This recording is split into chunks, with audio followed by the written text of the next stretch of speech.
તો ગુજરાતમાં કાળઝાળ ગરમી પડી રહી છે, એની વચ્ચે જામનગરથી સમાચાર, જ્યાં વરસાદી માહોલ છવાયો છે। જી હા, જામનગરમાં કાલાવડ પંથકમાં અચાનક વાતાવરણમાં પલટો અને વરસાદી માહોલ છવાયો છે। કાલાવડ પંથકમાં ઝરમર વરસાદની શરૂઆતથી કાલાવડ શહેર અને આસપાસના ગ્રામ્ય વિસ્તારોમાં ધીમી ધારે વરસાદ વરસી રહ્યો છે। કમોસમી વરસાદથી ઉનાળુ પાકને નુકસાન જવાની ભીતિ છે। આજ અંગે વિગત આપશે સંવાદદાતા નથુ આહિર ઓનલાઈન પર જોડાઈ ગયા છે। જી નથુ।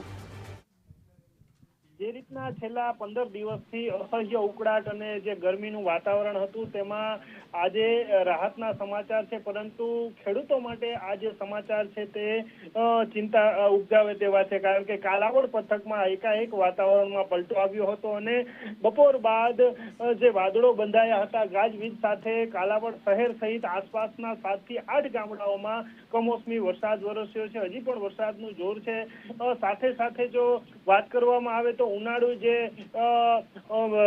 ડાંગર છે કે જે બાજરી છે જે લણણી ઉપર આવી ગયો છે પાક, ત્યારે જે વરસાદ થયો છે તેમાં ચોક્કસથી નુકસાની પહોંચશે તેવી પણ ભીતિ સર્જાઈ છે। પરંતુ બીજી તરફ જે અસહ્ય ઉકળાટ હતો તેમાં થોડી રાહત થઈ છે, પણ ખેડૂતો માટે આ ચોક્કસથી માઠા સમાચાર કહી શકાય। વિકાસ, બિલકુલ આભાર તમામ જાણકારી આપવા બદલ।